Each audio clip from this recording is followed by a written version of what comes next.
So I don't know if you can hear the wind outside in the background, but today is Tuesday and it has been somewhat more hectic than I imagined it would be. Great.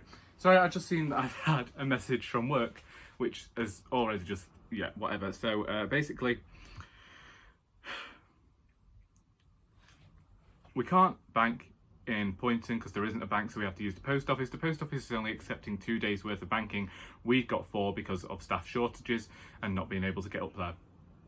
So I brought it to the bank in Macclesfield because I live here and I had to go into town anyway because I had to get this new headlamp and sort stuff out. But let's start with this. So I get to the bank. Well, firstly, I read a bit because I'm buddy reading A Tangle of Spells with Emily. This book is by Michelle Harrison, 3rd book in the Wittish and Sisters series, Pinch of Magic series, whatever you want to call it. It's good. Better than the earlier book anyway. Move on. Bank. So, leave a bit later than I wanted to, 11:30. Get to town. Pay for parking, think an hour should be fine because I don't have any change with me. Get to the bank. Our coin machine is not working. You're going to have to go to the Royal Bank of Scotland down the road. Go to the Royal Bank of Scotland down the road. Use the coin machine. I'm the only person in the queue at this point. As I'm using the coin machine, 3 people turn up and it takes 20 minutes to get through those 3 people before I am able to actually be seen. Which means that now everything I plan to do in the hour is getting pushed back. Go down to Waterstones because I wanted to get the 3rd Frostheart book.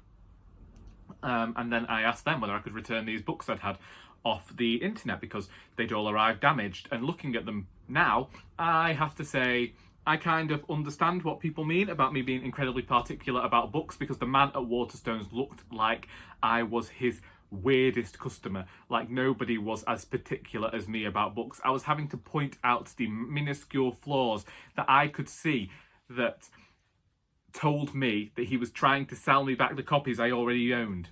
And then I got a refund on the Elizabeth Taylor because it wasn't the copy I wanted. It didn't fit on my shelves and I was worried that they were just going to try and sell me the same one again. And frankly, I don't want that. But if anyone can find the soul of kindness in this matching Virago Modern Classics edition, then I would be happy. But all of that took me 3/4 of an hour. So I had to go back to my car. Then I had to go to Halfords because I needed to get a new headlight for my car. And I needed screen wash, and he says, do you want us to fit this headlight for you? I said, no, I can't. This day is too busy. I don't want anyone to do it. I'll do it at home because I thought it's going to be easy. I've just lifted up my bonnet and I should have had him do it because now I'm going to have to wait for my father to get here because it was too mechanical for me. I'm not mechanically minded. I feel like a lemon because I didn't ask him to just fit it for me there and then because they could have probably done it in 2 minutes. You're probably going to need tools and I'm upset about it. Either way, I've got my handbook that came with the car. You can sit here with me and find out now. Headlights, here we go. Release the bulb retaining spring and remove the bulb. It'll install a new bulb and the bulb retaining spring. Okay. It looks easy, so maybe I'll have another try in a bit. But yeah, I've just had a message off my manager as I've sat here, as I've just got home, saying could I liaise with head office about collecting some winter bags and taking them with me tonight. So do I go and do that now? I'm probably going to ring her and ask whether I can go down now, despite the fact that I've only just been to town. And I have about 2 hours. In that 2 hours now, I have to go into town, collect a car full of donations, go to work and somehow get this new headlight fitted. I suppose I could fit that tonight because I won't be travelling to work in the dark. It's annoying. Also, the storm's going on and they were saying earlier that they don't even know whether they're going to cancel tonight. So I could be going to work for nothing.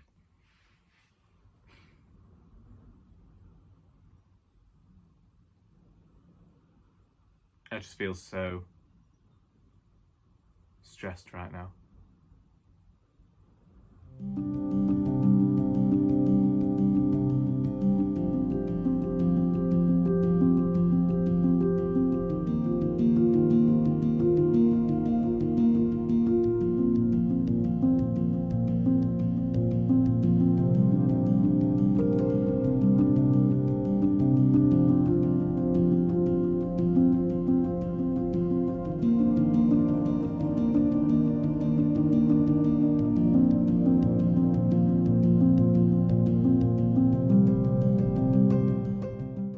Thursday.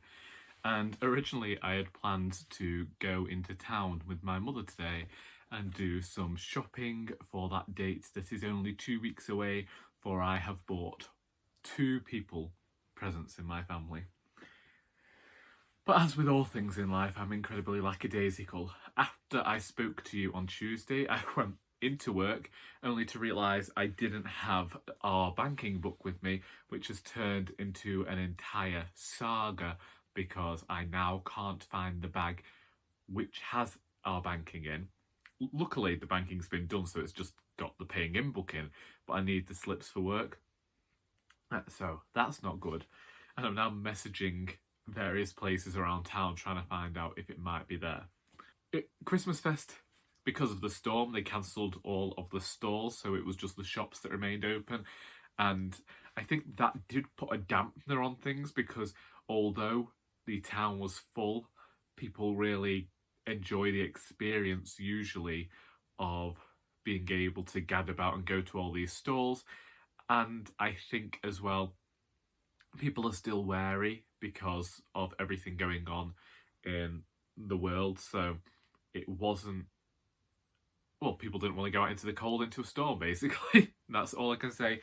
So we did okay. We had sales and we were open, so we made more money than we ordinarily would have done. So that's that. And then last night went out for drinks with the Wednesday crew. And that ended up being a lot later than I thought it would. Later than it has ever been before. I didn't get home until 11 o'clock.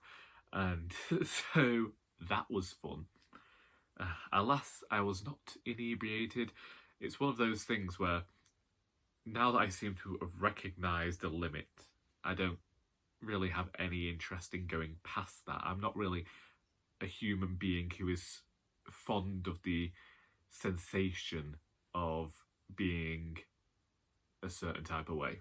But today I just decided that I wanted to stay home and catch up on some reading and just have a day of doing nothing.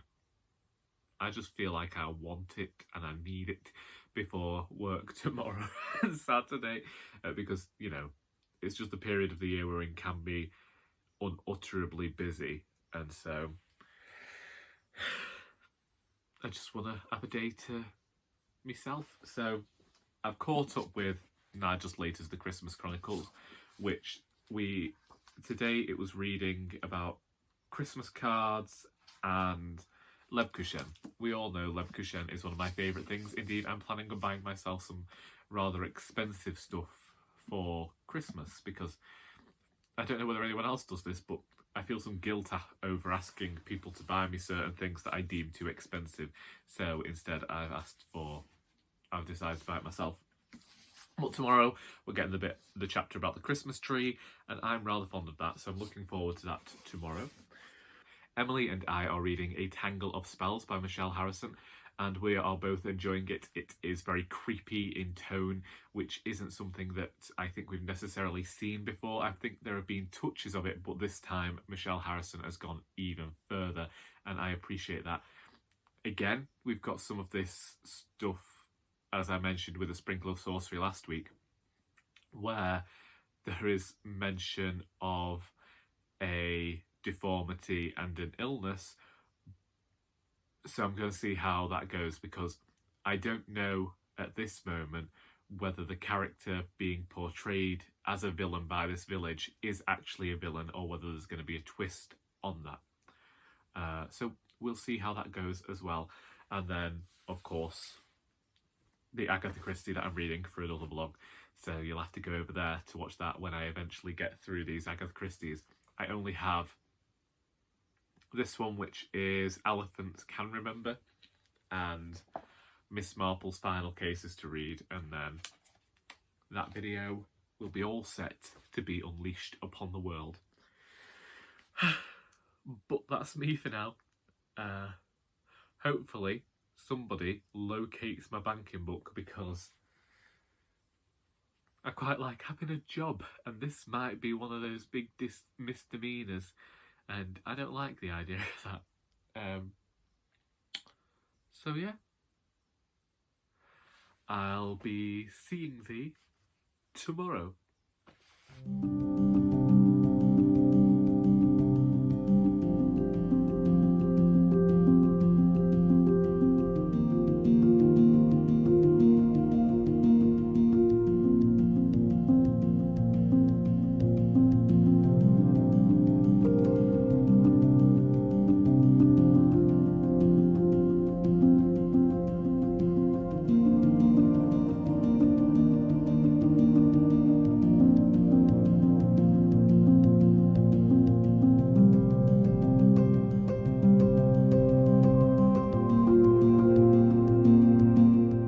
It's Saturday, and I was just checking the handbrake. I planned on speaking to you yesterday, and as is the case with all of these things, I ended up stuck in traffic until the point that I actually couldn't speak to you. So, this morning, Saturday, car park empty. The pet shop people will be here soon, probably just BMW man. And they'll open up.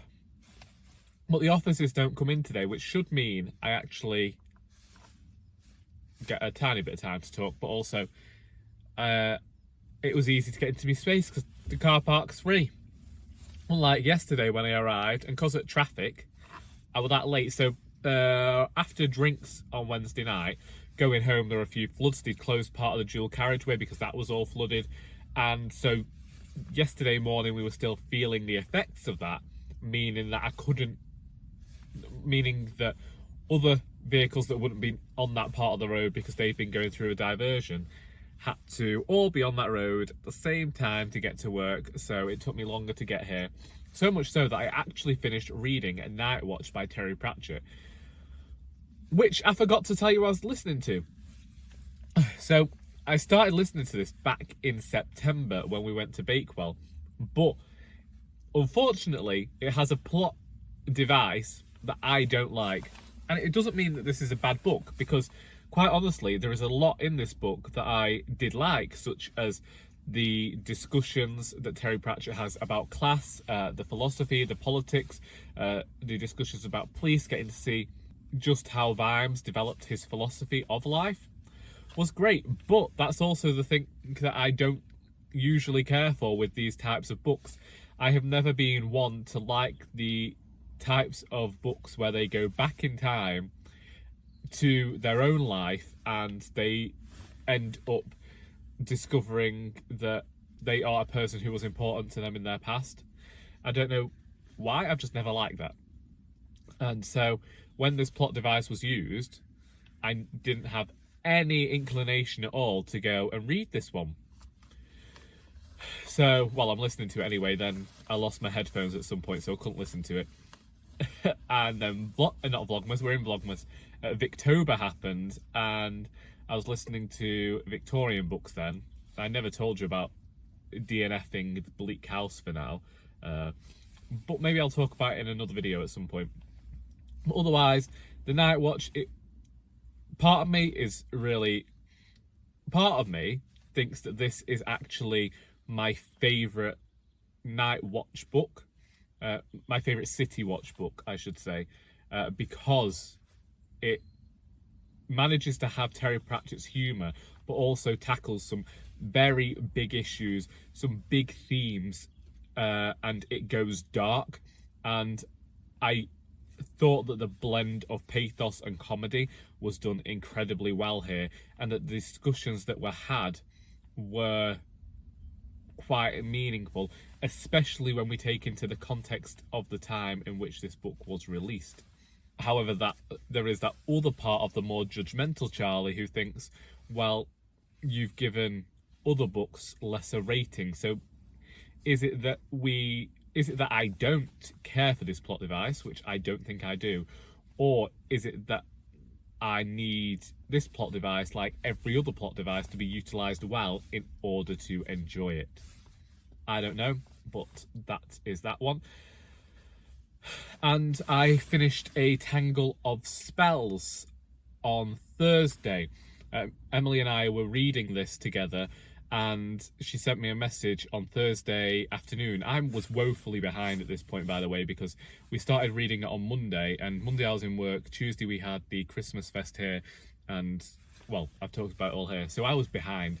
But Emily sent me this message telling me that she wanted to finish it because she was enjoying it, and so I said yeah, and then I finished it myself. It's an incredibly fast read, but I think it's a fast read, well, one, because it's middle grade, and two, because you want to know how this book is going to work out. It is creepy. It's the darkest of all three of the books featuring the Widdersham sisters. Again, I saw some twists coming that came our way. I like that although the sisters have now moved from the island they're on, which are Crowstone, now that the sisters have moved from Crowstone, I like that still they knew they could still go back and still call that home, as well as having this new place as well. And it felt like a development in the storyline. Similarly, as I said with the other two books, what I like is that this book could stand up on its own. Although the sisters have learned something new in each book, you could start at book 3, go back and read the other two in either order, and each one tells a complete story. So it'd be more of a case of, if you read book 3 first, you'd go back and you see, oh, this is where these sisters came from, or start at book 2. But to be quite honest, I think out of the 3 that I've read, book 2 was the worst. I might put A Tangle of Spells at the top of this list, because I think that, if you know, out of the 3, it was creepy, it was dark. This time round, there was a different sister in peril, which I'm not sure how I felt about it, but also it did actually feel like mortal peril this time. No matter how many times we've seen Charlie kidnapped, it did not feel like she was in mortal peril, and this could be the last we see of her. But in this book, the sister who ends up in this peril, you're like, oh, well, the villains haven't been stopped yet, and they've been doing this for over 100 years, so there was a bit of a concern there. Character-wise, the characters are exactly who they are in the other books, and they still have their drunken grandmother who makes a few mistakes, but reminded me of my own grandmother in ways, especially one particular scene where she ends up losing her job because she smoked a fag over ice cream and dropped it in as she was trying to sell it to somebody. Just like, there have been plenty of occasions where people have found fag ash around my grandmother's food. I then I continued to read Elephants Can Remember by Agatha Christie, but that will be going into my Agatha Christie vlog. So I'm gonna leave you there. Do a try and see you tomorrow for Sunday, or do we just call things quits here with a very short, compact vlog where we finished 2 books and we can catch up at some point when let's do that. So that's what we'll do. Yeah, I still have to edit together a wool gathering video that became a mess and record another one. So I'm gonna go, because I'm aware that I've just lost a lot of time in recording this vlog. I tell you, we need to stop talking about time, because me and time don't seem to get on at the moment. And yeah, so we'll leave things here. If you have any questions about the books that I have mentioned here, then please feel free to ask them in the comments. I hope that you got something out of this video, even if it was the sheer enjoyment of watching a grown man question how he is going to manage to get through life. And until next time, that is all.